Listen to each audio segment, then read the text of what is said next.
In this episode, we'll discuss defending righteousness and killing old narratives, fostering your desire to keep living, the price of fish, making every shot count, and the incurable syndrome. Now, what comes to heart and mind when you contemplate the following? When you take up aim, make sure that you are aligned naturally with the target. Be in a comfortable position, slow your breathing down, take up the first pressure on the trigger, hold your breath and squeeze the final pressure. Follow through before releasing the trigger and repeat for the other 4 shots without moving position. Do this and you should have a good grouping. What specific emotions and energies begin to take shape inside of you when you contemplate that?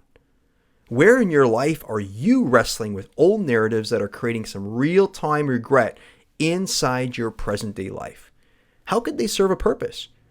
What must you now action to re-energize your current state of being? Which old narratives in your life must be replaced? And frankly, which old narratives must be killed now? Now, if you want to stop the self-sabotage, raise your standards, and participate with unshakable confidence, you'll want to take the Maximize Your Life quiz found at www.jamesheppner.com/quiz right now. By taking this little quiz, you will discover exactly where you're making your life unnecessarily difficult and exactly where your behaviors are cutting you from the outcomes and goals you crave most. Your quiz results will pinpoint with precise accuracy the exact areas to focus on. This will immediately activate your ability to use your time and resources effectively and instantly set you on your path to create higher level gains with, you know what we want, less strain. Why not get down to the base and discover the truth about what's controlling your life right now? I challenge you. Take a few minutes. You owe it to yourself. You are worth it, and your experience of life depends on it. Give yourself the gift by honoring yourself and taking 5 minutes to invest in yourself. Take the Maximize Your Life quiz now at www.jamesheppner.com/quiz and finally set yourself on the path that will lead you directly to what you want and need most now.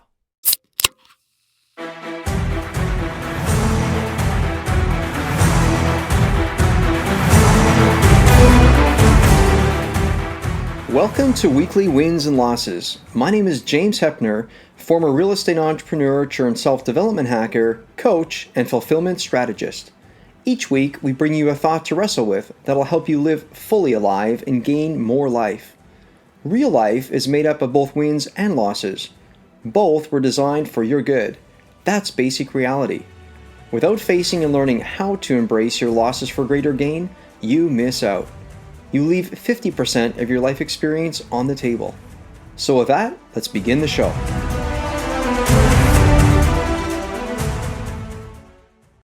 Tim is someone who comes with some experience in life. Let's just say it this way. He is and was let's say this, he was an infantry soldier and a psychological operations operator in the British Army. Active combat in Northern Ireland, Kosovo, Macedonia, Iraq. That's active combat, my friends. So, these unfriendlies moving about him. And of course, he's here. He's alive. He's going to share some stories. We're going to ask some questions. Tim, welcome to the show. Thanks, James, for having me. I'm looking forward to this. Well, here we are. You forgot to mention Afghanistan. Oh, I'm so sorry. Yeah. I did 3 tours of Afghanistan. Wow. Had a wonderful time. Wow. It's a brilliant country. Wow. Hey, listen, pour me a drink in that wonderful bar I see you have behind you there. I'll take 3 cubes of ice with some with some rum. There you go. I've got it here. I've got the old Adams Ale. Lovely. And I have the typical North America whiskey, which is called the morning whiskey. Coffee. Tim, perhaps we're just going to jump straight in. Sometimes we hear people that come back from active duty combat, right? And we're talking about live ammo fire, rounds going everywhere. What would you say allowed you to be here today? What kept you alive? You and I was on your show a little while ago, and you had this. You were the backdrop of your show at the time was a cemetery, and some of your friends lay in cemeteries. So Yeah, what allowed you to be here? pure luck and Wow. skill. I'm Uh-huh. a skillful operator. Mm, mhm, mhm. I, There's the balance I, of I the luck stuck. and skill.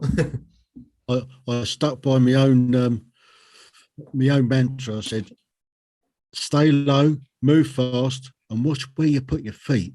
Hmm. So I did all of that, and yeah, how I'm here is yeah beyond my my comprehension. But I have been in one or two scrapes, I must admit, where I couldn't have, I could have quite easily not come back. Wow, wow, wow, wow, wow, wow. Yeah, no, and I can only imagine the questions people ask you. Um, and I just want to empathize with it. If at every, any point in time in the show, I ask questions that you'd rather not answer, it's just you just prefer not to, then just please say I'd rather defer, or let's move in a different direction. And here's what I mean to say, right? Oftentimes, and I've never been in the military, the army, and so sometimes some of us we get really interested in like, tell me stories, And so what I'm all about though is I'm wanting to make sure that your stories find footing, but perhaps even a new footing that they meet you in what you want to share with the world based on, and it might come, and you're a humorous person. I know when I met you the first time, you got these short snippets, candor, and you got this unique just style about you. And so I want this to be put in frame the way you prefer. And so, yeah, thanks for again being on. Tim, something that I found fascinating about you on the last show is just over on the quick wit. You seem to have a solid, and I mean a very grounded. It's like an Irish pub. It's like very real. There are people just say Mhm. real things and they can poke at each other and get upset, kind of, but it's all in good jest. Like you come back, just say, see you tomorrow, mate. You come back tomorrow. So Yeah. what do you think has you in a place where you're not trying to just make positive what happened or what happens in war? But you come back, and whether you have PTSD or not, you seem to be handling things in a certain way that's kind of breathtaking. There's been a lot of stretch happen in your life, but you come and you onboard that in a way that you don't deflect realism. Reality was what it was, but you seem to have this energetic drive towards life. Like I think prior to the show, gentlemen, people, I was talking to Tim and he was sharing how many podcasts he's been on in the last 3 months. It's incredible. What is 100 and some shows? It's incredible. You got a passion for life. What is it? Well, maybe it's because I've been around for so long. I mean, when you're in a queue or you're at the desk and somebody's asking you your details and your name, date of birth, and all that. Well, when the name, address, and then they say date of birth, I always come out with 5/4/1758. So they write down 5/4/1758, and then they look up. I said, "Can you just confirm your date of birth, please?" Yeah, 5/4/1758. No, I said, "Yeah, I'm 264." So I've been around for a long time. And when I went through the Peninsular Wars back in the early 1800s, um, at that time I was just a young corporal, obviously, and the Wellington. And if anybody's seen the Sharp series, um, Sharp was the 95th Rifles. Well, I was the 44th Foot, which was the Essex Regiment, which they called the South Essex. So there's no such regiment as the South Essex, but it was the Essex Regiment, and they were the 44th Foot. And they took an Imperial Eagle at Salamanca from the um, from the 62nd Regiment, French Regiment, and I was there, so I witnessed that. So from that day on, I mean, I've been in lots and lots of conflicts over the decades, and and the recent stuff that I've been in. I mean, it's it's all what you have to do as an infantry soldier. I mean, it's instilled in you in your training, and my training goes back a long time, and you have to understand that you're an infantry soldier. Your job is to go and defend the righteous and to go and kill people at the end of the day that are against you. So so I could say that I'm a trained killer, but because I wrap it up in that, and that's part of the job, you understand that it works two ways. I can go out and get into a firefight and kill people. In that firefight, I can get killed as well, because it's all very good. These young fellas playing with their PlayStations, Call of Duty, and all of that. War's not like that. It's a little bit more brutal.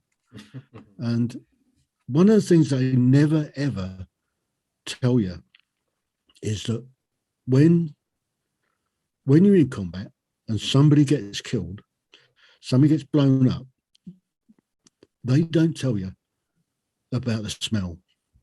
Wow. And that's one thing that does give you a big wake-up call, the smell of death, basically. And that's one of the things that once you've got, you never get used to it, put it that way, but you accept the fact that's part of the job.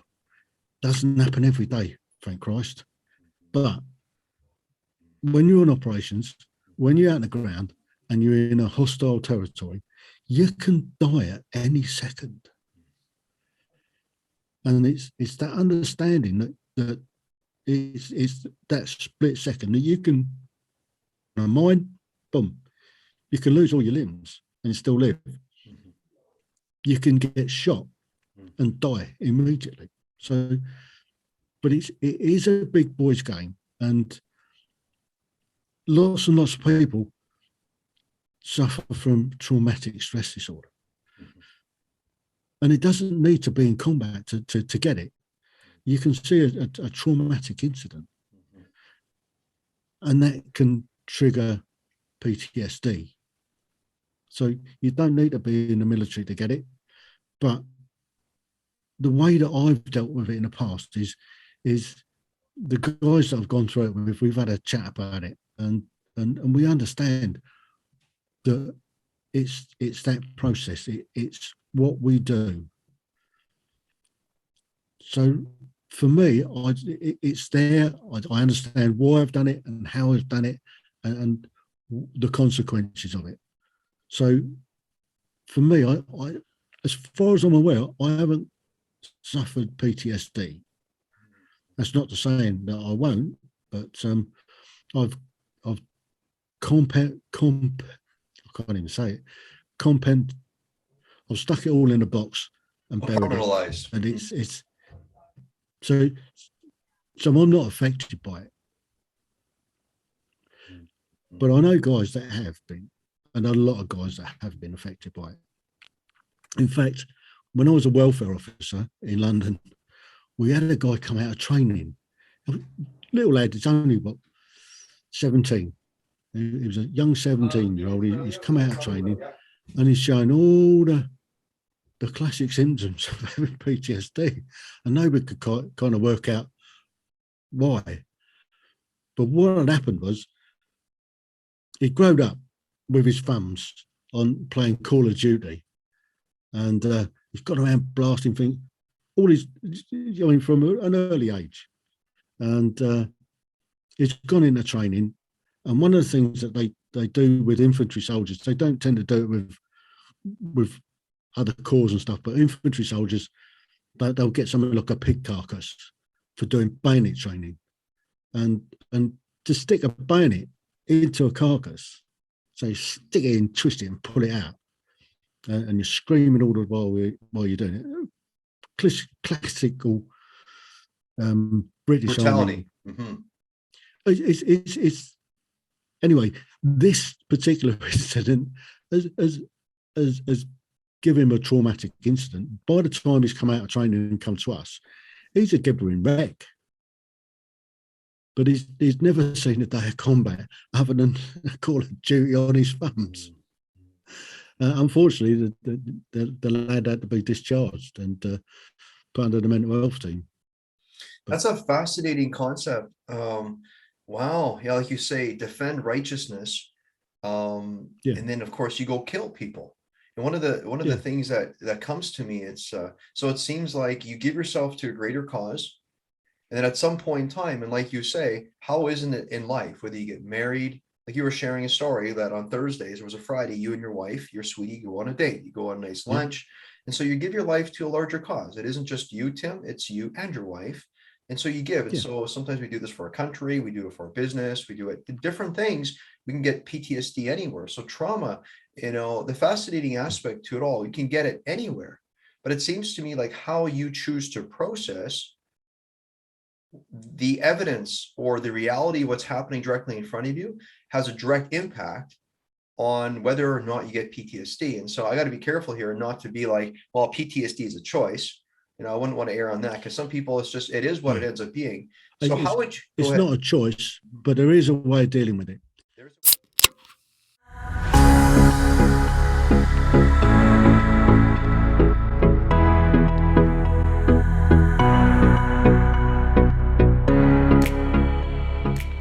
So the question is, how do we strengthen both our mind and body effectively? Maybe I should add, why is strengthening our mind and body even something that we might want to seriously consider implementing on a daily basis? It's all about maximizing your opportunities, maximizing your ability to experience a rich life instead of a mediocre life, maximizing your ability to bring to yourself and others around you what you were set on this earth to deliver and enjoy. What's not to love about stretching yourself and experiencing the truth about the incredible capacity that you actually have? Listen, I really value you and I want to help you maximize your life by sharing a few of the specific strategies that have made all the difference in my life. I want you to feel mentally and physically strong so you'll be well prepared when you're most needed, so that your mind and body will be entrained to know exactly what to do when others are running for the exit signs, and so that you'll activate your ability to easily identify the opportunity no matter how challenging the situation. So, I've carefully put together a well-curated resource that will make it super easy for you. Simply go to www.jamesheppner.com/self-help hacker, where you will be able to see some of my favorite books and specific biohacking modalities, supplements, and biohacking experiences that will allow you to feed your mind and body the specific and exact ingredients that will give you the mental and physical edge. Now, I should note, you'll see listed a grouping of biohacking experiences like whole body cryotherapy, bone density, etc., that you can experience at our biohacking lab located on the west coast of Canada in White Rock, BC. If you live nearby, feel free to book your session as you wish. Also, you'll want to take note of the specific discount code section that allows you to purchase products from my favorite vendors anywhere from 10 to 25% off by simply using the discount code JAMES. I hope you enjoy. To your life force, to your strength, here we go.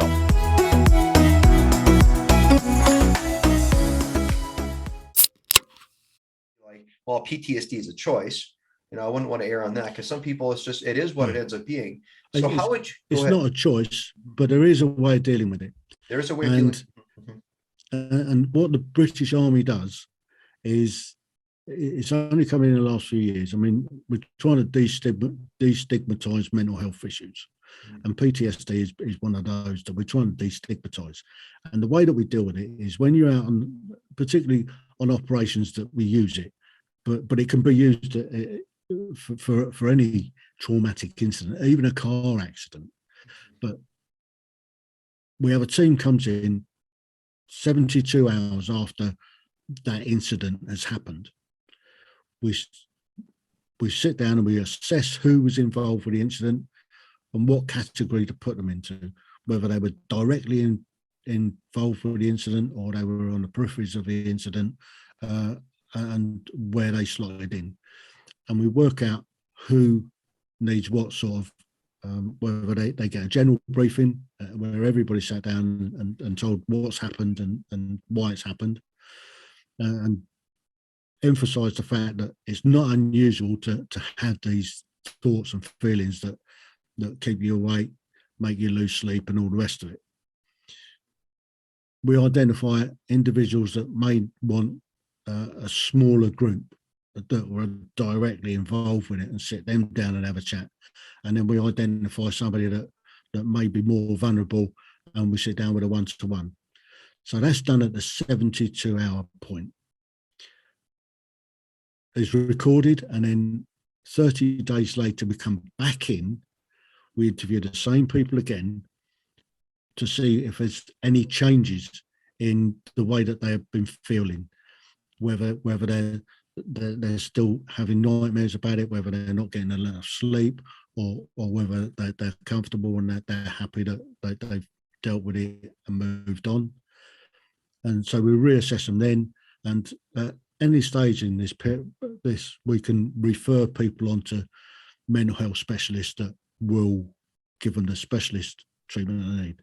And then we'll go back again at the 90-day point to do a final follow-up, or technically a final follow-up, to see whether they've got through the incident and they've coped with it, and et cetera, et cetera. And if they're still having problems, then again, refer them on to the specialist to be able to get that help. And at that stage, if everybody's dealt with it and they're comfortable, then we could put that one to bed. The big issue comes with particularly infantry soldiers that are in small patrol bases where they're having daily contacts, where they're having lots and lots of incidents. It's trying to cope with dealing with that on a daily basis. When you're actually in these situations where you are in mortal danger for long periods of time, and for the British military, it's generally about 6 months that you're on an operational tour.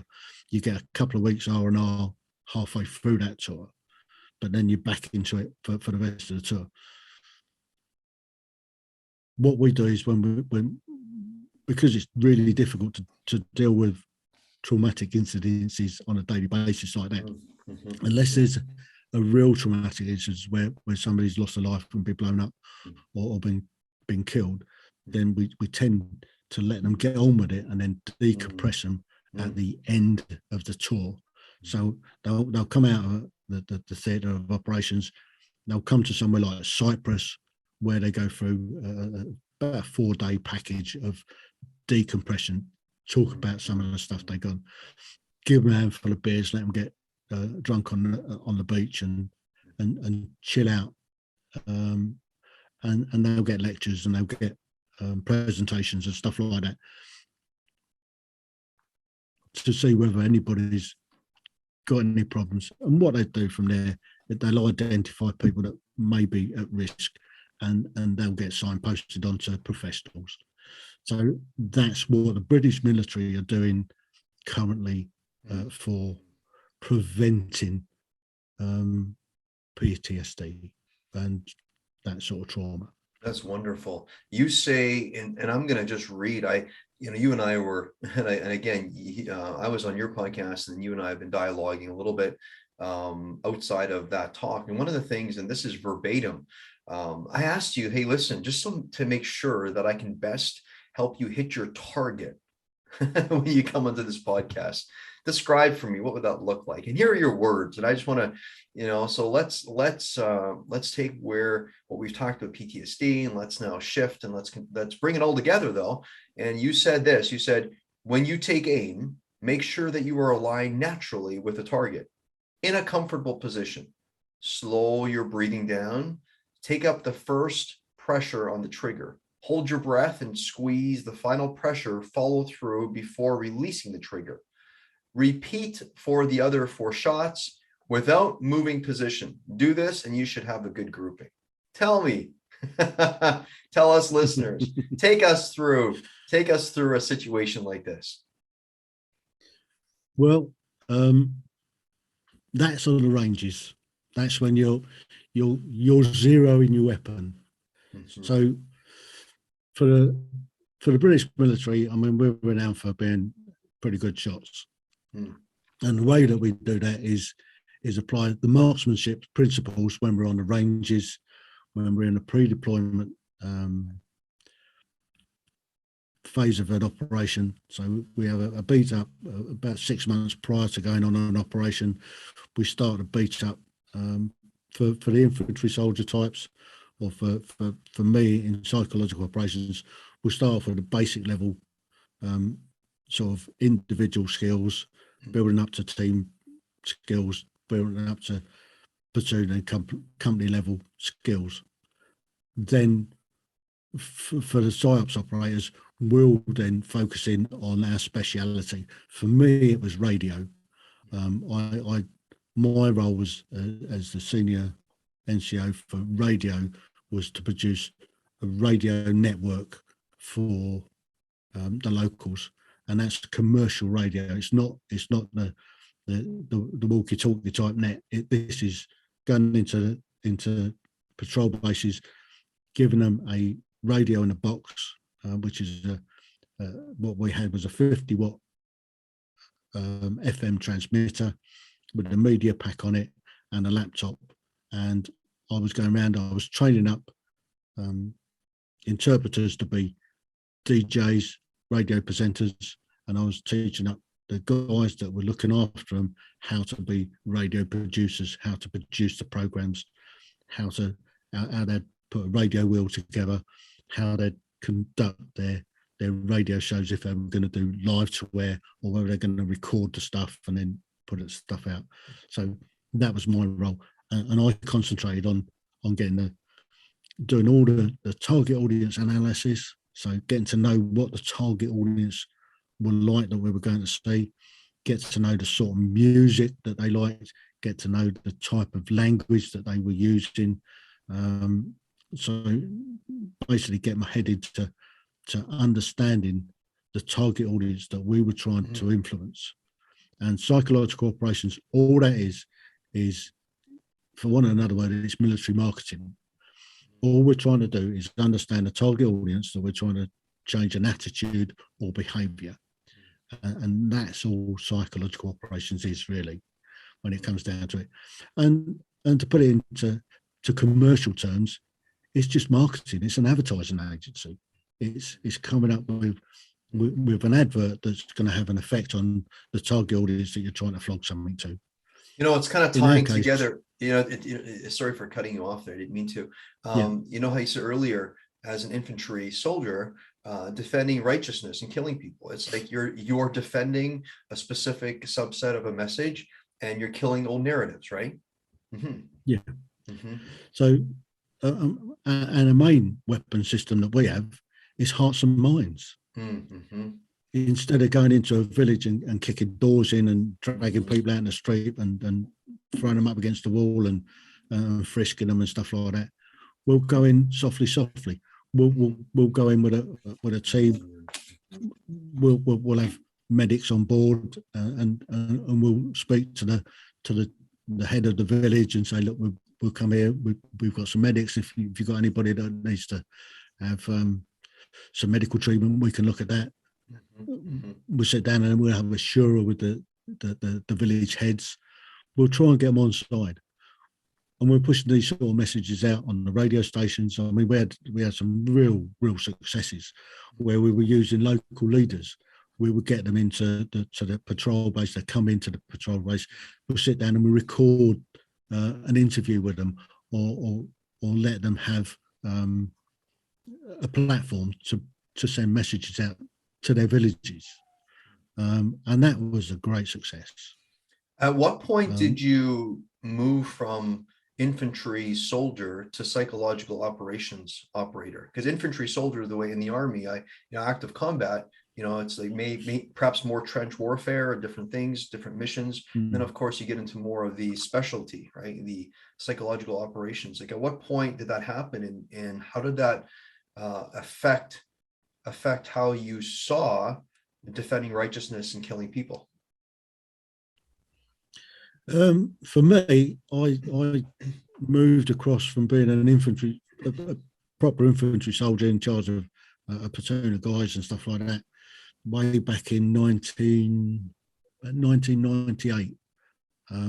I got recruited onto the 15 UK psychological operations group because I had some skill sets in printing and communications and stuff like that. So, and I could drive a truck, which I think was one of the main reasons that they wanted me, because I could drive a truck.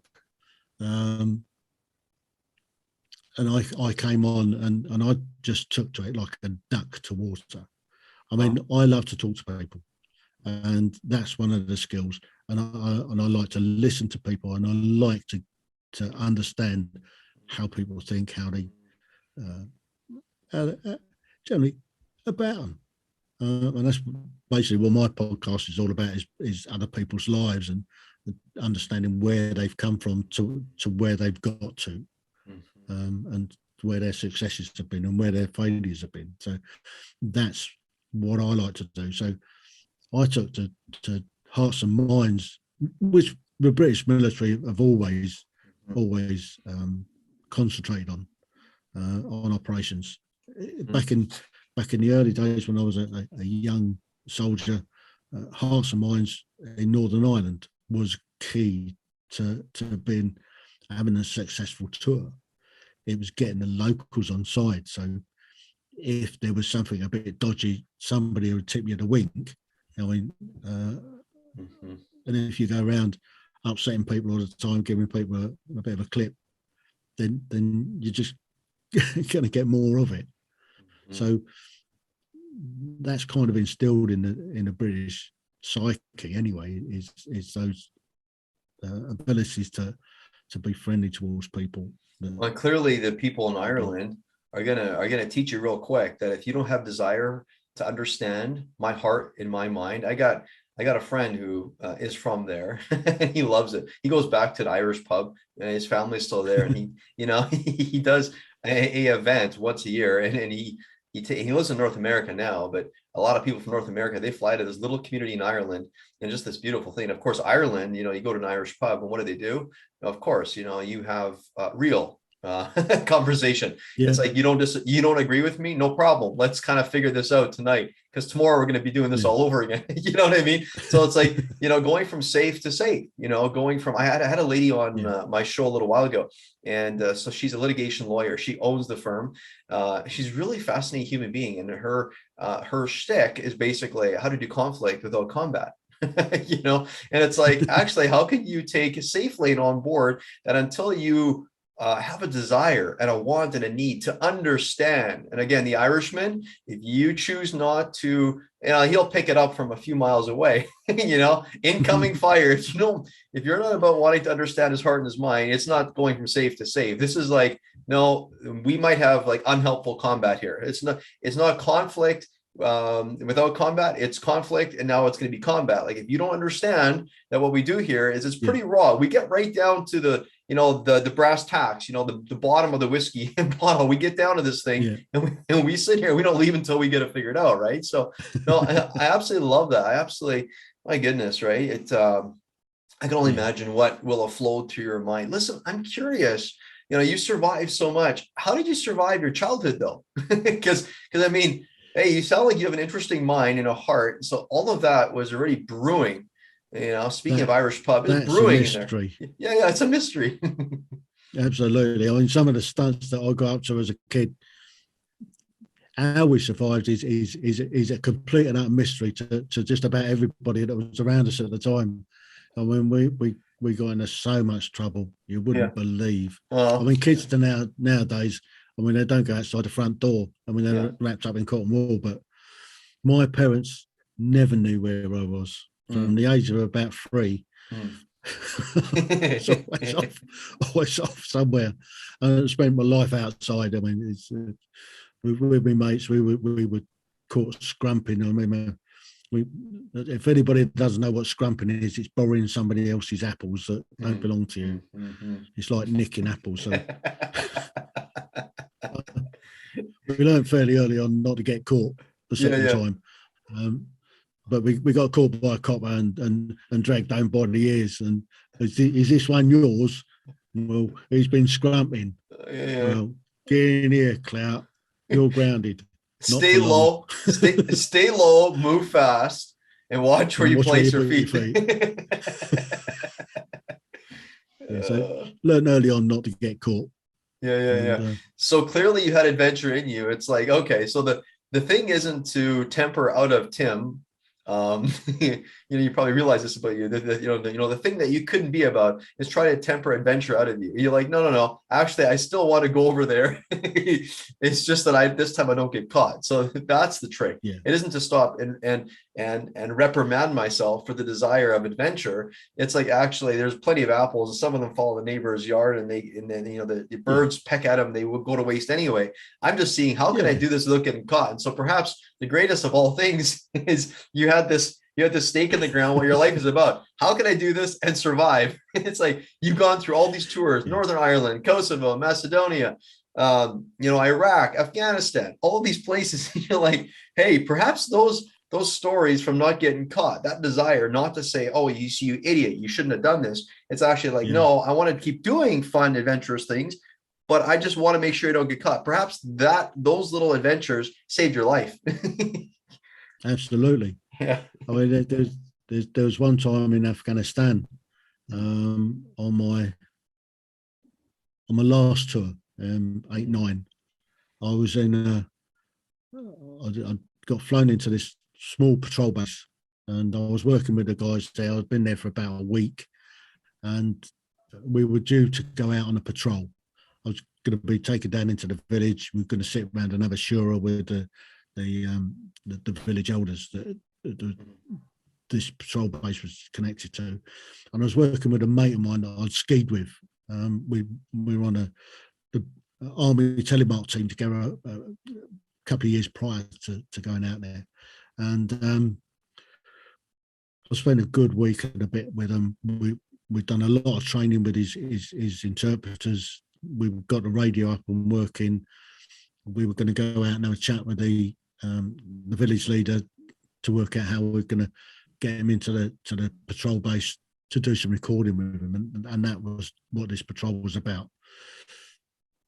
I got a call that I needed to move on to go and sort out another radio in another patrol base urgently, and there was a helicopter coming in, especially for me to get taken out to go and sort this out. So I missed going out on that patrol.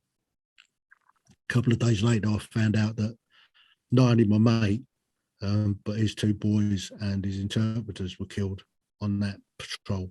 Wow. And that could have just been me. So I Wow. missed that one by fag paper. And I've had a few close calls like that. Wow. Quite a few, actually. On my previous tour in 2005-06, it was more of a shooting war back then. And the Taliban were quite happy to take us on in a shooting war. And we got out on a helicopter, and I was going in to do to chat with some local leaders in a shura. So I've got myself and I've got my interpreter with me, latched onto this patrol. I weighed my kit as we were flying through Bastion. We had to stop off while we were waiting to get picked up to go on this operation. I put my kit, everything that I was carrying, on the scales. I started off with 42 kilos, just my patrol kit. That's what I carry on a patrol. That's my body armor, helmet, my day sack with mainly ammunition and water in it. There wasn't an awful lot else. There was maybe a bag wrap, some rations. And we went off, we got dropped off in the middle of into this little village, quite a way out. Helicopter buggered off. We got out, shook out into this patrol formation. Unfortunately, what happened was, for some reason, our comms went down. Got no comms with base at all. We'd only been on the ground for 20 minutes or so as we were approaching this village of compounds. And we got opened up by the Taliban.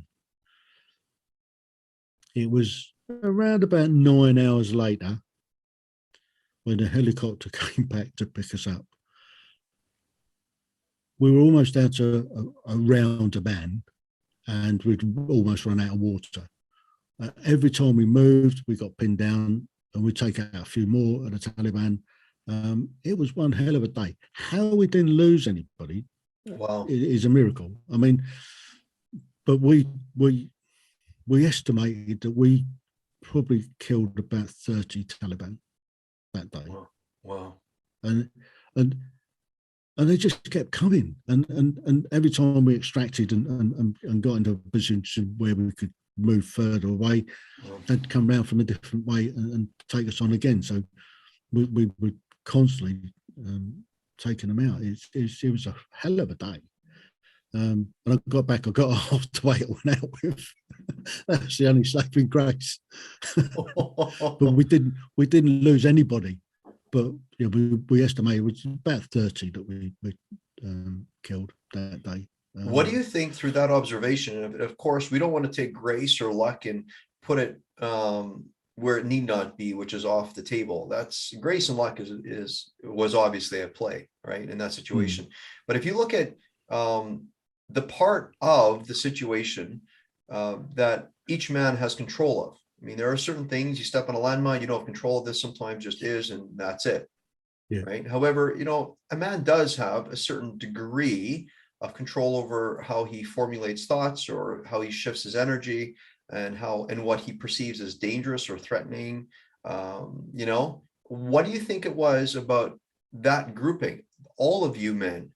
What was it? Was there a core ethos, or what was it? So psychology wise or mindset, if you can maybe focus there for just half a second, what do you think? And again, not taking luck out of the picture, because luck was definitely on your side that day. Yeah, somebody was definitely smiling on us at that day. But yeah. I think it comes down to a few things. It comes down to our training. It comes down to the British military ethos. It comes down to not wanting to get shot and get killed. And it comes down to those marksmanship principles that we talked about earlier, in that making every round count. And I think from our point of view, why we were successful is because we employed those marksmanship principles, and the Taliban don't. And at that particular time, this is before they started planting IEDs and stuff like that. I think that day we taught them a pretty tough lesson, that if they want to take on the British Army, they've got to find a different way of doing it. And it wasn't long after they started changing their operating procedures, and they started dropping in IEDs and stuff like that. That's a fascinating. That time in sort of 2005, 2006, they were quite happy to put these guys up and have a shooting war with us, and it cost them dearly. It's a fascinating play. I'm an amateur on combat and combat planning. However, I live in Canada, and right next to here, us in Canada is the United States, and so oftentimes the America war machine is bigger, better, right? You just throw a bunch of bombs at them, and you just blow the garbage out of them. You just you do whatever you do, and the proverbial America big machine comes in, when you think about your approach, or British. And again, not making one bad or the other one better, not one right or the other wrong, but it's like you say, you had this ethos. And one of the things that stands out for me is making every shot count. How often in life do we think, oh, let's just throw everything up against the wall and perhaps something will stick? Yet you were trained to say, hey, listen, you have something here, you have a transaction you're about to make, right? And where are you going to focus on? And so, and of course, we all know at the end of everything, though we are infinite beings, I believe, to a large degree, but there's a finite thing that we also have to wrestle with, right? We might run out of ammo.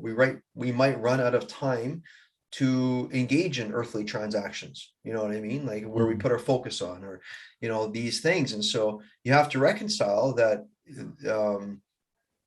That there might be an end to the bucket. You look and the water is gone.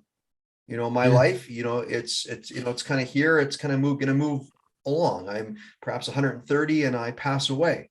and to not do that through the lens of scarcity requires something. Like, make every shot count. Think about it. The mindset could very easily have become, well, why don't we have Yeah. more rounds and we could just throw crap at them the way that they're throwing crap at us? And it's a little bit like perhaps the Afghan army was like you say, I don't know what they were thinking, but often it's like, well, let's do what America, because they seem to win all the wars. At least they try to determine and orchestrate which wars are the ones that the world should focus on. You know what I mean? Yeah. Instead of that, you stuck to make every shot count. Make every Yeah. shot count. And therein lies. So I don't know. I mean, that's an interesting. What comes alive for you? Like, is there something that stirs to the surface when I kind of contemplate some of this? Well, I think mainly it's the desire to carry on living. Hmm. that's, Yeah. that's the bottom line. I don't want to die out here. I mean, I've Well, got a ticket to 102. yeah, I'm going to be a yeah. Chelsea pensioner, and I'm going to get my second telegram off the king before I die. So when you get to 100, you get a telegram off at the moment it's the Queen, but Yeah, when I die, I'll be the king. So, yeah. and once I That's get my second one, yeah. Well, and I don't need to go too deep into this, but it kind of brings me to, and I'm not a reductionist by nature, but it brings me to this place inside of myself right now where I think, well, what then? So the other people don't have a desire for living quite the same. And honestly, if I'd reconcile this, some of the men that I work with, some people have a different taste for life. Some people are, life is horrible, I can't wait to leave. And so perhaps this is an yeah, excuse for me to like serve the country and do my country proud, and perhaps feel something, experience something real and alive, and see if I can't take the enemy out. It's a little more like, well, I have 15 rounds, but let's see what happens if I just toss them all towards the group yeah, coming ahead here and see what happens. I'm going to throw all my grenades. I'm not going to save one in my pocket in case I need one later. I'm just going to lob this all, and mm, so yeah, it kind of, for me, what for me, it's like, wow, how could you not want to preserve your life? Like what you said is you want to preserve your life. And I'm thinking, how is that not what humanity does in general? And what you're saying is actually there is a different degrees of like, so what do you think, mm. like when you think about, I want to stay alive, I want to preserve my life. What was all of this for? Like, you're doing all of these podcasts, you're showing up, and I love the way you interview, by the way, because you have these questions, and you took me on this journey about exploring my life. What was, which town did you come from? What was it like there? And it's like I hadn't connected with some of those things, and I got to see patterns of my life that, to be honest, are still showing up to some degree today. And it made me aware sometimes how I'm being unhelpful to myself and still being too harsh, because that's a pattern in my life. I hold myself to really strong standards. I demand and command of myself certain things. And so if you think about the patterns of your life, like, what is all of this for? What is all of this? Like, you have a desire, like you can tell this insatiable desire. And it wasn't just the British, I think, who taught you that you should have a desire for living. I think you want to have that desire. So what is this all for? Like, why do you do what you do? And who is this Tim? And why does he do today what he does? Well, I think having seen some of the death and destruction in my Mm, life on operations, I've come to the thought that you've only got one life. mm, You've got to live every day as though it's your last, because one day it's going to be. mm. And the last thing I want to do is turn up at the old pearly gates, bang on the door, and Peter comes out. He says, "Well, how you been?" I said, "I've been fantastic, thanks, Peter. I've had a brilliant life, and I've had one of my own choosing, and I've got no regrets. And if I can do that, then I'm going to be dying an happy man. And so far, I'm doing quite well at it." That is so nice. So nice. Yeah. Life of my own choosing. Like, we get to decide, right? We Yeah, get to decide what is it going to be? Speaking of deciding, you know, you have this little line, you talk about the price of fish, deciding yeah. what's the price of fish? What is it? Well, it's a bit like, do you know what a bloater is? A what? A bloater. It's like, it's a kipper, basically. Okay. So I put this question out to people. So What's a it's a bit of a kipper? science. What's a kipper? A kipper is a fish. Oh, okay, sorry. That's what I was thinking. Just want to So, make sure. Okay, yeah, yeah. yeah. So a kipper is a smoked herring, basically. Okay, okay, yeah.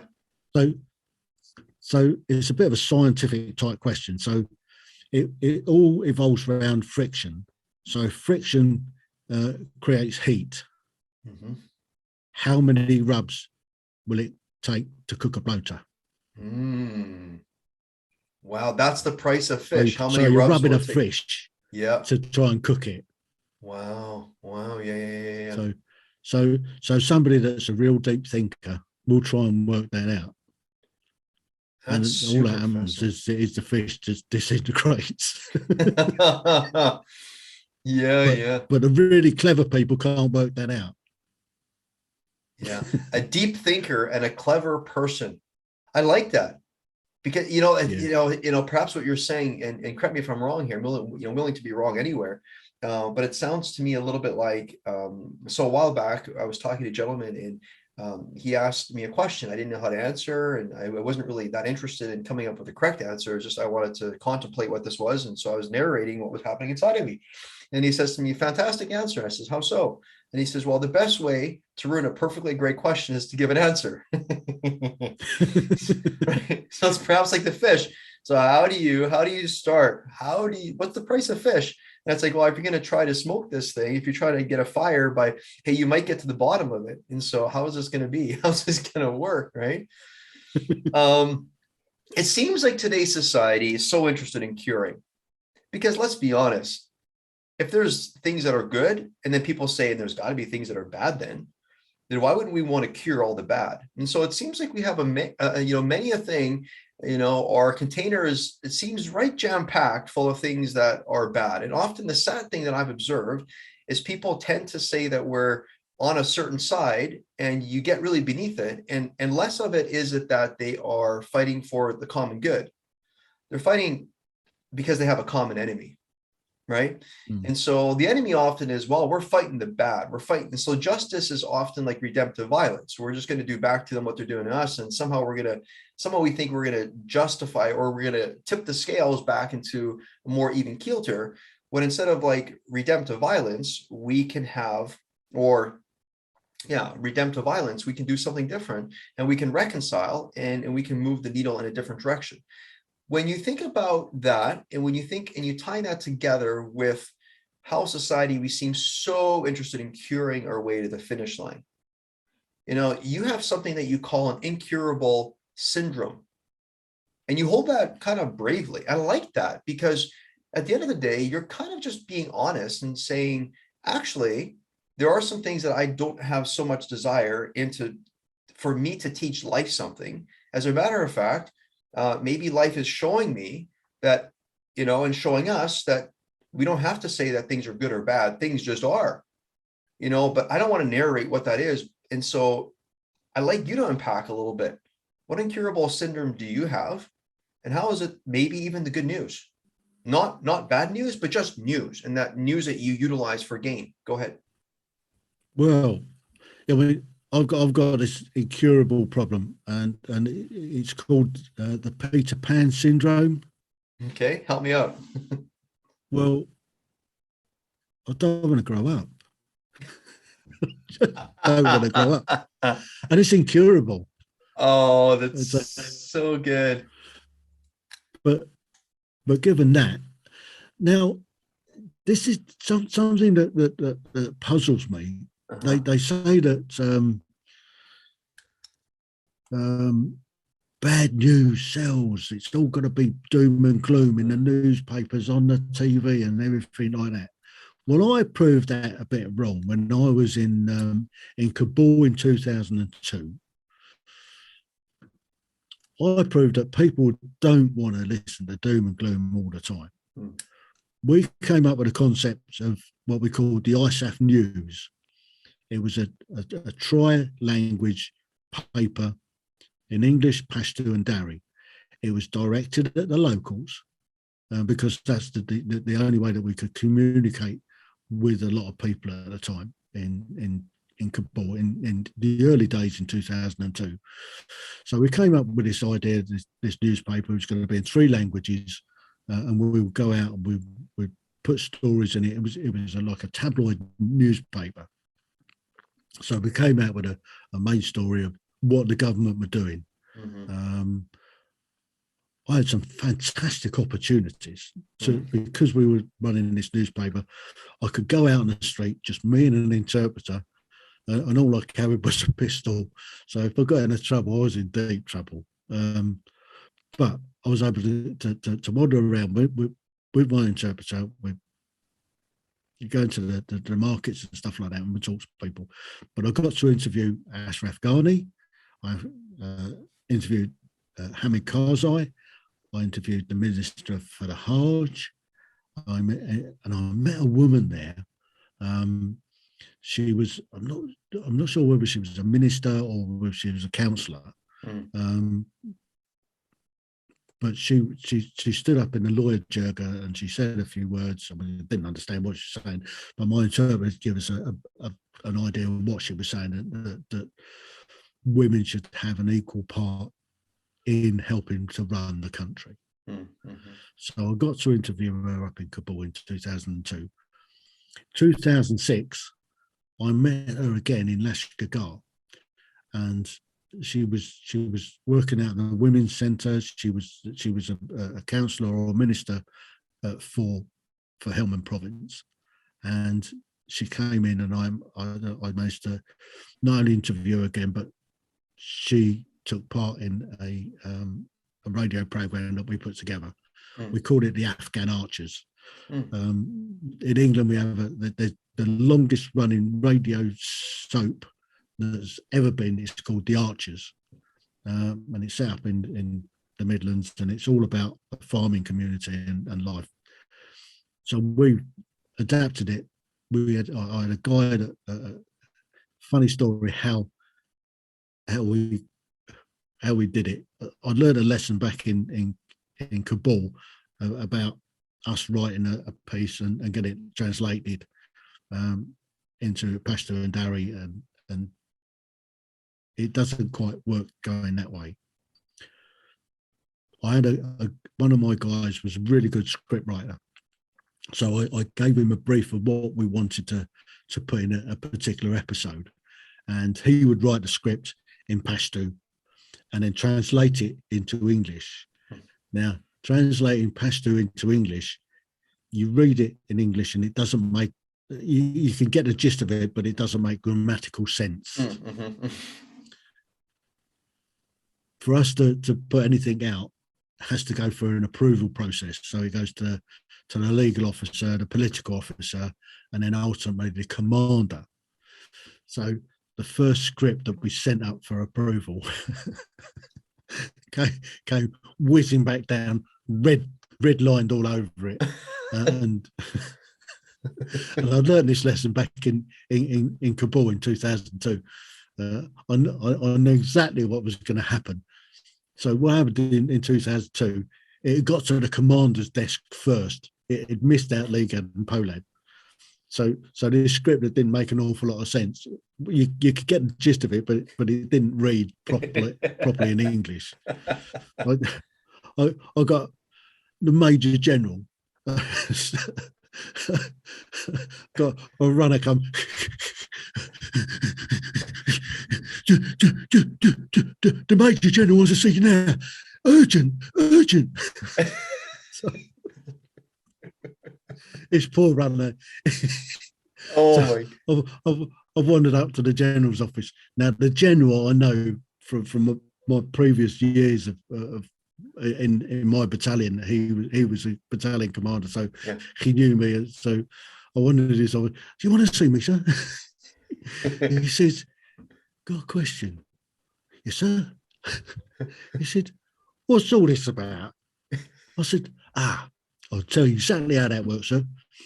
When we write in English and they translate it into Pashto or Dari, it doesn't make a lot of sense. So what I could do is to get the guys to say what we want to say.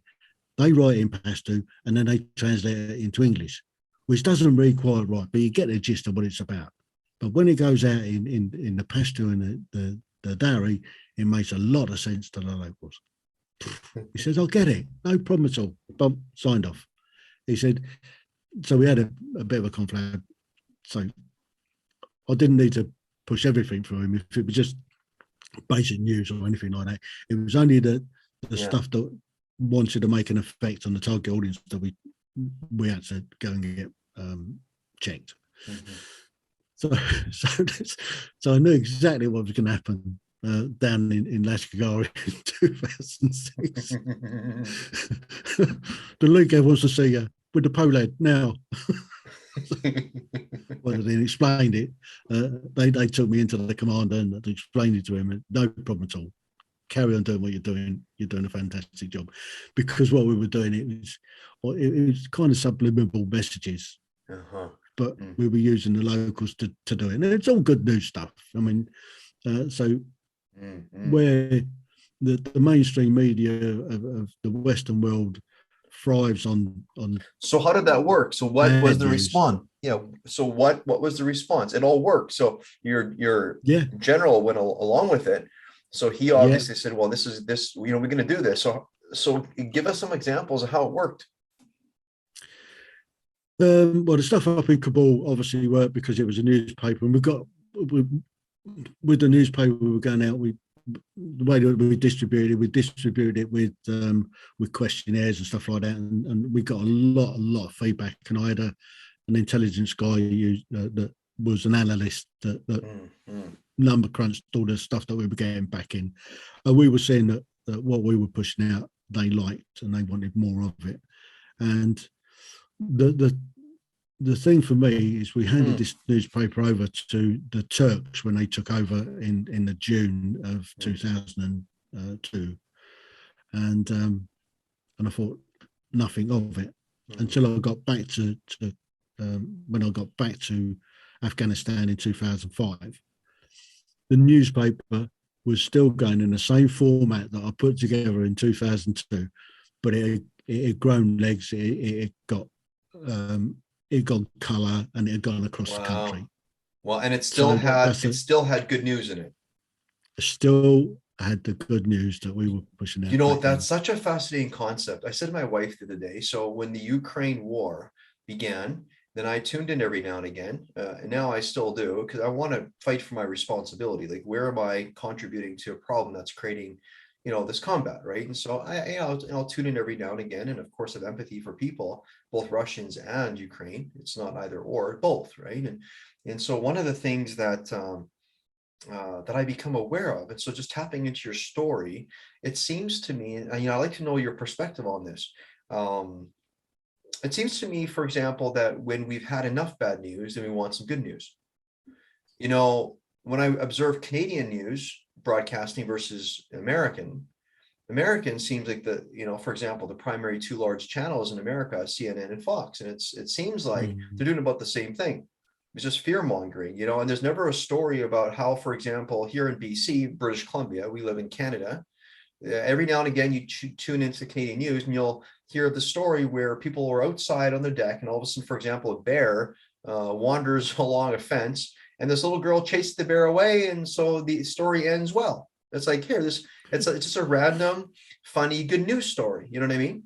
Funny, but I mean, it could be serious. But like, hey, the human didn't have shootings. This is something like nature happened, and so the reality of seems to be like us humans. And again, I would like to hear your thoughts on this, but it seems like we like a balance. So if things are going really well, then give us something to stir us, to make us alive. It isn't just like all the wins, but where are we losing? Because that's the reality of life, and so, and again, I'm not making America bad or Canada good or Ukraine or Russia either or. What I'm just saying, based on what you're suggesting. So the story in Kabul, so you created this newspaper, and there was perhaps enough bad news, like so much of the bad news, people are like, oh my goodness, we just need to be fed from the other side a little bit. And so sometimes I think of the North American style, how, and even here in Canada, we have, because we're influenced by America, we're connected to it. And I think a lot of the world is, America has the reserve currency, basically, right? Like the world kind of, and it's shifting. It's not going to be like this forever, likely, but when you observe, it seems like it seems like we as humans desire polarity. So when we have too much of one, we'll naturally go the other way. And so in that Kabul community, perhaps they had a lot, but in North America, it's this constant repressed away from seeing what really is there. We think it's all bigger is better. And so we apparently have this deep fear about losing. So we always say we're winning, but we're realizing, okay, the rooster is coming home it's going to get cooked soon because we're all propped by, up by a bunch of toothpicks. And to be honest, we're not as winning as we thought we were, and so it's fascinating. It's like America. Can you imagine? Like, I think so to that point, if we could be in a healthy state of polarity, like if we could see maybe what's there, then maybe the American channels would have more desire and need to put on something that's also positive, or just say it, news and good news, not always about how everything's falling apart, right? But what's your take on this? Because for me, my experience has just been that the human desires variety, and sometimes we want real news. We want to see when it's sunny outside, and we want to see when the tornado's coming to get us, or whatever we perceive in our brain. You know what I mean? Yeah. But how would you put this, right? Because you say, I love your point. You say, I prove that good news works, and I think it does. But how would you reconcile that if you were to? And again, I don't want to paint the whole world with one brush. I think the beauty of life is the way they do it in one country is how we get to do differently here, and that's good news, right? But how would you contemplate that? Well, I've stopped watching mainstream media because it just winds me up. Right through the pandemic, we had nightly fed fear. And I think that was across the Western world. We were fed fear on a nightly basis. And you only, I mean, because I've been in the game of influence, I could see what they were doing. And the problem was that they soaked in so many people. They instilled fear into the population with only half the bloody story. And they say, on this chart, we've had so many deaths and what's not. But the actual figures now have come out and proved that whole thing was wrong. What they were, the figures they got were totally wrong. And they was putting everything down to COVID. Every death but in the country was going down to COVID, whether they'd got COVID or not. If they'd had a test within the last 28 days and they died, or they were killed in a car accident, it's gone down as a COVID-related death.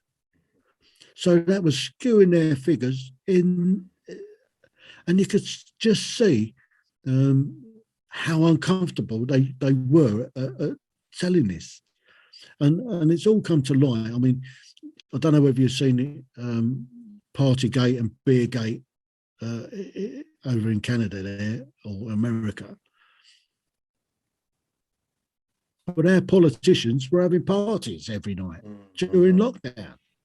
So they didn't believe what they were telling us. But they had to go along with this narrative because of the whoever came up with the stupid figures was trying to push it. And it was constant fed bad news and fear. And people to this day are still walking around with masks on. Yeah. When you look on the packet of most masks, it states on there, not suitable for airborne viruses. And they insisted on hands, face, space, and all the rest of it. People's hands were red raw, where they're using constantly putting these hand gels on to white red, and they're cleaning down surface. It's an airborne virus. And it's just a negativity that went along with the whole thing. And now we've come out of the back end of it. Yeah, COVID's still about, but they find it really difficult to convince people that it's okay to go about without masks on now. And And the whole thing is, from my point of view, the whole thing has been driven by money. Somebody has made an absolute killing out of PPE, out of vaccines, and they're still doing it. Take me, for instance. I've had 3 vaccines. I had the flu vaccine, and I caught COVID after I've had all of that. And now they're on about having another a 4th or a 5th jab. Well, they can do one. I ain't having another one. I'm not fully grotty again just for them. Well, I'll take my chances, thanks. Yeah, I love it. When you bring across a very important point. Like, the human being has a desire to be one with what it is, and the human being will return to dust and ashes. Meaning, guess what? If you're going to try to purify this whole purity culture, it's not going to work. Like, apparently we are trying to make ourselves immune to death, and a death will come for us all. Absolutely. Right. And so whether we want to live longer, I get it. So we do scientific, we want to live longevity. I get it. But if it is, I'm not saying it is, but for some people it is, if it's all an anxious striving away from the realities of life, my friend, it's just not going to work. If we're thinking we're going to, immunize ourselves away from the harshness that life is, how about life just is, instead of being so worried about the harshness? It is just news. Life, you're right. You go into, if you're not surviving and you run out of ammo and you're a hunter and you're picking leaves, you may die if you eat a certain leaf, even though a book says it's helpful. Yeah, to some degree it is at the right season. Wrong season, it's not helpful anymore, right? Go ahead. Absolutely.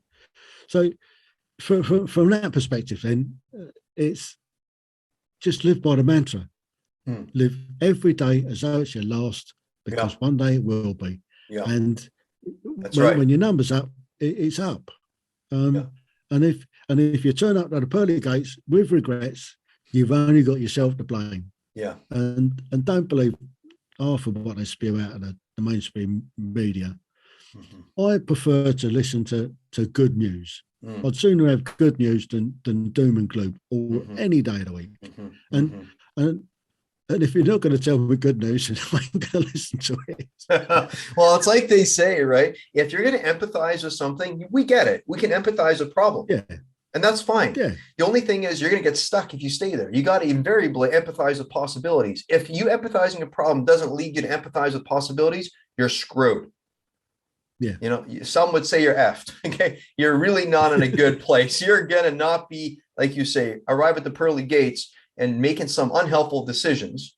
If you're constantly striving away from who we really are, and that is, there's gravity for a reason. So we stay on this, we stay grounded to what it is. Like, why be so worried about trying to get all the dirt off your feet? My friend, in life, you will never be pure like that. Purity culture says, and there's nothing wrong with eating organic, and I do a bunch of this stuff, but if we're not careful, we insulate ourselves from the reality and the goodness of life, which is what? There's a little story that goes a little like this, right? And so, I don't know if you've ever heard this, but story of Pip, and some of my listeners have perhaps heard, but I'll share this story real quick. Pip is someone that's not a great person on this earth. Like, he goes and shoot up a bunch of people. He's involved in gangs and criminal activity. And one day there's a firefight going on, and he realizes that he slipped to the other side. Like, this time he didn't survive. And so he's always told himself that if this happened, then he's going to have one thing he's going to commit to, and he's going to basically ask for forgiveness there. Even though they say it doesn't work, he's going to try it. So he's on the other side, the angel's standing next to him, and he goes, oh, I'm going to just go and apologize and do whatever. And then all of a sudden, as the angel's standing there, the angel's got a big smile on his face, and he thinks to himself, maybe I'll say nothing. Like, I've been good at manipulating people in my life. I wonder what happens if I'd say nothing. He goes, oh, it's a silly idea, but I got to go through with it anyway. But I'm going to try this, he goes. But he goes, oh, but if in case I get led to like this place, apparently it's bad, which is hell, then you know what? That might be too late. I better say something now. And he just can't help, because the angel's taking him for a walk. He goes, this might be working. So he's walking. He goes, perhaps the angel got it wrong. Maybe he thinks I'm a different person. Sure enough, they get to the pearly gates. The angel says, welcome. Pip's like, oh my goodness, I think I eked this out. Wow, this is The angel said, everything is for you here. Pip looks around. Oh my goodness, everything. Pip likes to gamble. He likes to play sport. He likes to do all these things. And guess what? Wherever he looks, it looks like everybody's winning. Everybody's happy. There's joy in the streets. Utopia. Oh my goodness. This is incredible. Pip goes, wow. Well, like I didn't ask for forgiveness because I wouldn't have ended up here. Oh my, I snuck in. There must have been a mistake. They got the books wrong. Anyway, the angel, before he leaves, the angel says, yeah, this is all for you. Pip's like, for me? Angel's like, stay, come and stay as long as this is where you'll live for the rest of your life. And Pip's like, oh my goodness. The angel leaves him a little note. And on the note, it says, hey, listen, angel says, if you ever want to contact me, feel free to reach out. Pip's like, awesome. Puts the note in his pocket, doesn't think much of it. Enters the gambling casino and sure joy everywhere. He pulls up to the first blackjack table. He can't help but win. It's all that happens. You realize everybody's winning. Oh my goodness, this is amazing. BLT, it just pops out. He plays sports. He does anything, fantasy betting, whatever he does. He wins everywhere, everything, with every woman, with everything. Oh my goodness, it's just amazing for 2 weeks. The third week, his friend calls him down. Just calls him and says, hey, listen, like Pip lives way up in this tower. He's got this beautiful penthouse. And his friend says, hey, I haven't seen you for a bit. Where are you? And Pip's like, I'm just kind of hanging out here. And, he's getting a little depressed maybe, but whatever. It's getting kind of boring for him, And his friend's like, no, you got to come down. There's a new level of winning. Pip's like, oh, he goes down thinking, oh, okay. Winning is fun. I like winning. So he goes downstairs and meets his friend. Sure enough, there's a new level of winning. He pulls up at a brand new game, and it's a variety of blackjack, but it's a little bit different. And he's like, oh my goodness. He plays 2 rounds, and all of a sudden he looks around and he goes, oh my goodness, everyone's enjoying this the same way I did when I first came. But for some reason, this is telling me this is going to all end up in the same mess. Like I'm going to get like bored. And also Pip's had it. He flips the table. He walks up. People are looking, going, what are you doing? He's just like, this is I can't take it. Too much. I cannot take it anymore. So he's outside. He reaches in his pocket, pulls out a phone, and calls the angel and says, hey, listen, I kept your note and I got to talk to you. Like, I think there's been a mistake. Angel goes, oh, talk to me. What's been going on? Pip goes, listen, I've been winning all the time. I can't take it anymore. I've been winning I can't take it. I can't take it. Angel goes, what's I don't understand. And Pip says, I think I'm in the wrong place. The angel says, where do you think you are? Pip goes, well, I'm obviously in heaven, but here's my background. I'm a horrible person. I deserve to be somewhere else. Take me out of this. I can't take these. You said I'm going to stay here forever. I got to get out of here. The angel goes, you think you're in heaven? You're in hell. So the story is, if we think that winning is all that we want, no, we want, like you did, adventure. If you don't have the possibility of you having potentially a loss, you'll never be energized toward it because it's boring as borscht. Like you don't want it. You want to like face everything in life. Hard baked into life is risk. And apparently if we can't stand beside each other and not be 30 feet apart, apparently that's too much risk. And we're going to have to learn something. We're going to have to come back to this whole sanitization to try to the attempt to purify our lives. It just won't work. Now I get it. We want to be safe, but it's gone a little too far. And like you say, I think there's somebody at the other end who's, I got massive respect for medical professionals. Like they're just doing what the system is telling you should do. At the end of the day, though, there's all of this. It's not working thing. It's just not going to hold, right? Yeah. I mean, there's during that lockdown that we had, they had the Great Barrington Declaration. A lot of eminent scientists and that said the opposite side to what the government scientists and that were pushing. And it's turned out to be that they were the right ones. They got it right all along. And the government scientists, you don't hear anything of them now. They disappeared. They crawled under a rock somewhere. And they've been given knighthoods. Give them a knighthood and they disappear. So don't get me started on that. No, I think we need to, exactly. Let's keep on moving along with the narrative. That's good news. And it's just news, and maybe the good news is this. Maybe finally, so for example, the Western world, the way I would see it, isn't willing to see the facts. They're saying we're better than we are. Maybe this whole pandemic, and who is to say who leads it, doesn't matter. Other than, is a country doing it? Doesn't matter. Maybe just, when we've been force fed negative news for too long, eventually we turn it off. And when we turn it off, they don't Yeah, make money. It doesn't sell anymore. So maybe like that's you it. say in Kabul, you have enough negative news, everyone, the families are getting blown up, war everywhere, where, Yeah, eventually maybe this is actually to some degree what was needed. Who knows? I hate to say that this is what we needed to go through yeah, to come to this place, but hey, it is what it ends up being. Who wants to being alive, like you said, I got this incurable symptom, syndrome. I want to stay young. My friend, you're yeah. doing it in a good way. It's been refreshing to have you on. I love any words of wisdom Well, that you want to impart on us here before we go. out of the 20 years that we were in Afghanistan, I was in there for only 18 months of it. Mm-hmm. I fell in love with the country. Wow. It's one of the most fascinating countries that I've ever been to, and I've got quite a few friends, Afghans, that I have a lot of respect for. And I was really, really angry. In fact, I'm still very, very angry Mm-hmm. at the way that the country has been thrown back into Mm-hmm. what it was 20 odd years ago, which I was happy when I left Afghanistan that I'd made a difference. And we were making a difference. And I feel really, really sorry for the young girls in the country that have had 20 years of being able to go to school, having freedom, having the opportunity to learn Mm-hmm. and grow. And now that's the rug been pulled from under them. Mm-hmm. And the Taliban have just reverted back to type. A friend of mine is now managed to get out of Afghanistan. He was reporting to me every other day while he was stuck in the country trying to evade being captured by the Taliban because he worked for me, saying that the atrocities that were being carried out on a daily basis, the girls being beaten on the street if they didn't, if they tried to go to school, if they came out without a chaperone, if they didn't have a burqa on.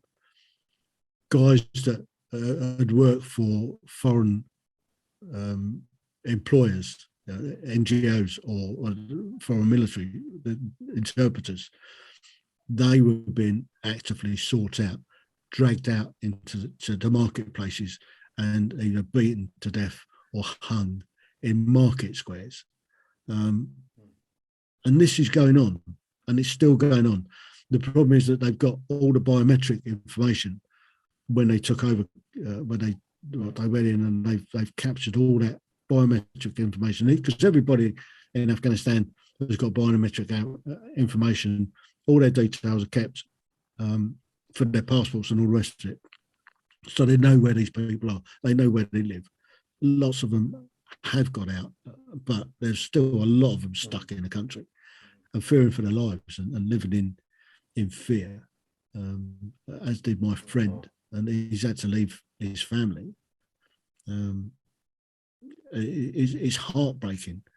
All that time and effort that we put into the country, all that Yeah. billions of And you gave dollars that your have gone heart into and it. soul. Yeah, You're willing to sacrifice your life, and you lost plenty yeah, of friends there, plenty of firefights that didn't turn out yeah. with you. Having spent the last 20 years in Afghanistan, and I only spent a small part in there, about 18 months of my life in there. I love the country, and I'm devastated to see what's happened now with the country. And it's, you can point a finger at Biden, and I think he is probably the main culprit for pulling us out. The fact that they only had 2,500 troops in there anyway, that was providing air support to the Afghan National Army. I don't blame the Afghan National Army at all. They are tough fighters. They've kicked the likes of Alexander the Great out and, and everybody since, and they've kicked the British out 3 times. So, but they are a proud people, and for the country to roll over and collapse like it did is a travesty. And what's happening to women in Afghanistan is a real travesty, and it's our fault. And they've had 20 years of relative stability. Yes, there's been some fighting and stuff, but on a general rule, the country has been, girls have had the opportunity to be able to go to school and stuff like that.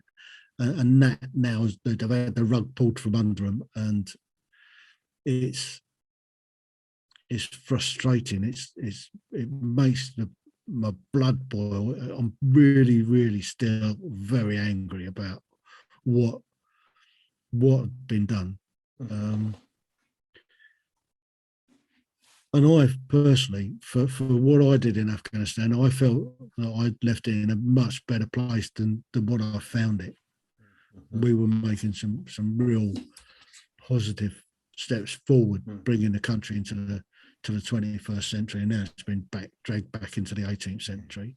It's just, it just breaks your heart, really, because Afghanistan is one of those countries that is fascinating. Whichever way you look at it, Afghanistan is an awesome country. The people are really hospitable. They're very friendly people until you get on the wrong side of them, and that's when they get a knock. That's what kicked out the likes of Alexander the Great and the British a couple of times. So, but yeah, I have a lot of time for Afghans, and I've got quite a few friends that now have managed to get out to safety, and I see them occasionally. So from that perspective, yeah, Afghan is one of the places I would go back to. Wow, what a beautiful story, right? What a beautiful story. You know, instead of you being, they were on the bad side and we were on the good side, actually they're humans, and these humans will defend themselves. You know, if they see unfriendlies, they will respond the way anyone would, and how we perhaps all feel like we could respond, and we have choice to make. And you made some choices in life, and one of the things that I love is the choice that you're resolute on, and that is incurable syndrome.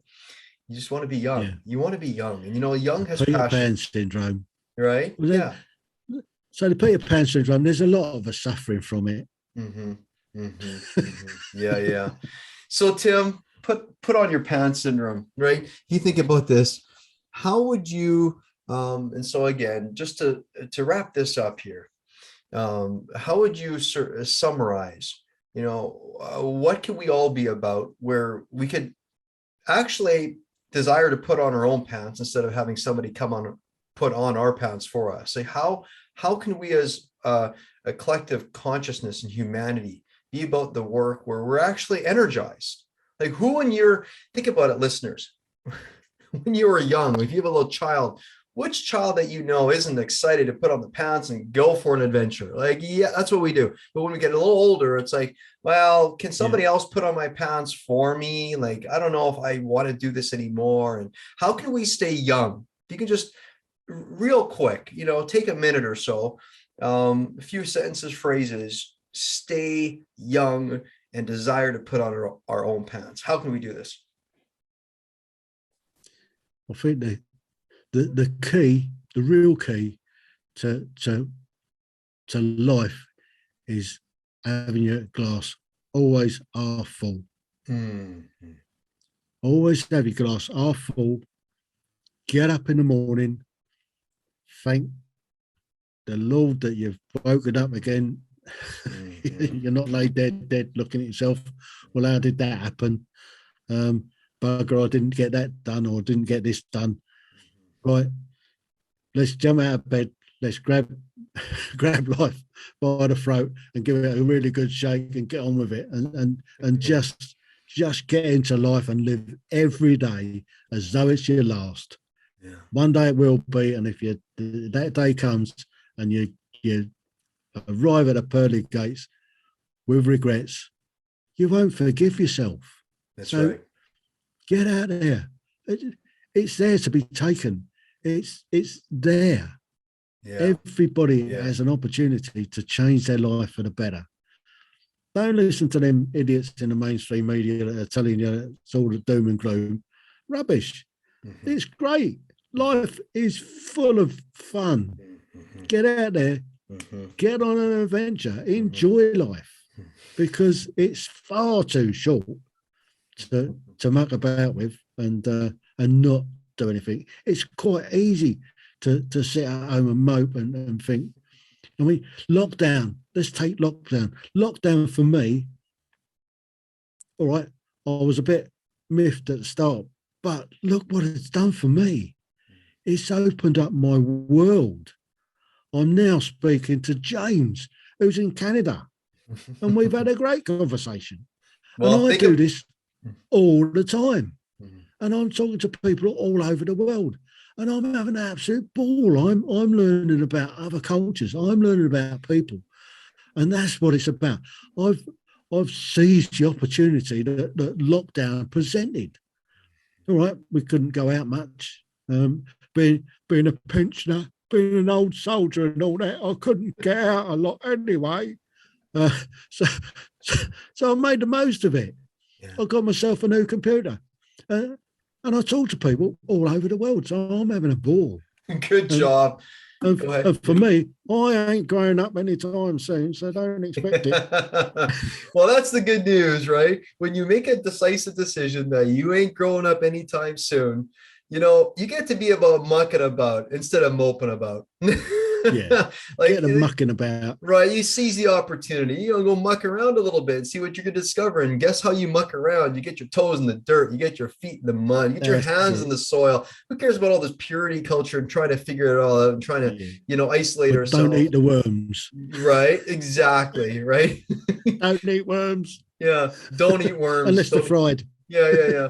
Perhaps for another show. I had a friend the other day. He revealed to me that he was challenged to swallow a live goldfish, and he did it. So, anyway, it's kind of bizarre.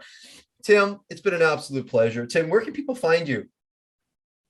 Well, I'm on a few platforms. Obviously, I'm on YouTube. So if you put in the Tim Heale podcast, Ordinary People's Extraordinary Stories on YouTube, Spotify, um, Apple, Google, the lot. I'm on all the big platforms. Just the Tim Heale podcast, and you'll find me. I love it. And Tim Heale podcast, TimHeale podcast, right? that's it.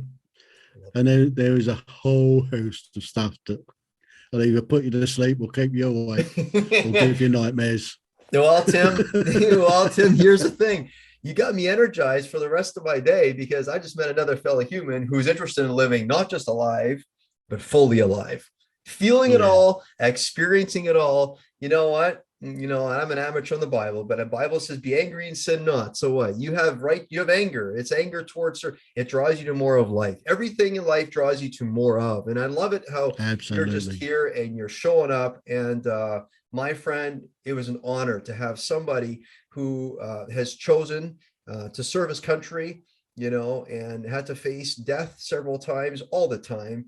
Here's someone that spoke to us about risk and how maybe our aversion to risk is not very healthy, is not very helpful. So, Tim, it's been an absolute pleasure, and perhaps another time again. Take care. Absolutely.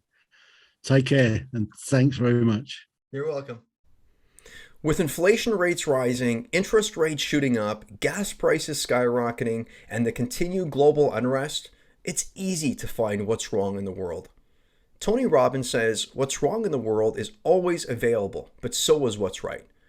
Instead of trying to hope and wish the world into a better place, it's time to make the most important decision any of us can ever make, and that is to invest in yourself. Now, you already know that I've always stood with you as you've navigated the uncertainties of life's reality. However, it's now high time that I step up and take decisive action to walk alongside your current life journey by making myself available to you in a radically new way during these challenging times. For a limited time, I'm inviting you to a 45-minute strategic business life consultation at no charge and no strings attached. This consultation is where you'll regain the reins of your life. It's where you'll gain clarity on exactly why you're stuck, moving you directly towards your optimal outcomes. I'm humbled to say, however, my clients' generous reflection of their time spent with me reveals the truth. The skills they've been able to master in a short period of time by engaging in our one-on-one strategic sessions have changed their lives in so many ways. This is the only invitation that I can fathom that will put my skin in the game of your life in such a way that will allow us to address your specific needs with precision and excellence.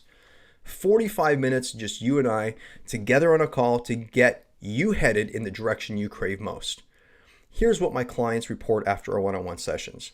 A decrease in indecision, an increase in clarity, confidence, and courage, an increase in fully being able to capitalize on what's directly in front of them, an increase in impact at work, on their families, and on their communities, a decrease in pain and suffering, and a decrease in anxiety.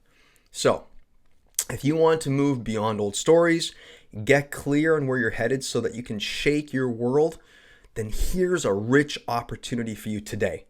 Simply go to www.jamesheppner.com and stay on the page for about 45 seconds or so, and you'll see a little pop-up appear that will allow you to book in your business life consultation with me. This offer will expire and fill up. Maximizing this opportunity will set you up to reclaim and regain any of your inner power that has slowly been drawn down over these challenging times. And remember, if you want to stop the self-sabotage, raise your standards, and participate with unshakable confidence, you'll want to take the Maximize Your Life quiz found at www.jamesheppner.com/quiz right now. My sincere hope is that you've gleaned a few nuggets for yourself and a few pieces of interest that help you move forward in your unique journey. So again, I thank you for joining me here. This is James Heppner clocking out. Until next time, peace out, rock up.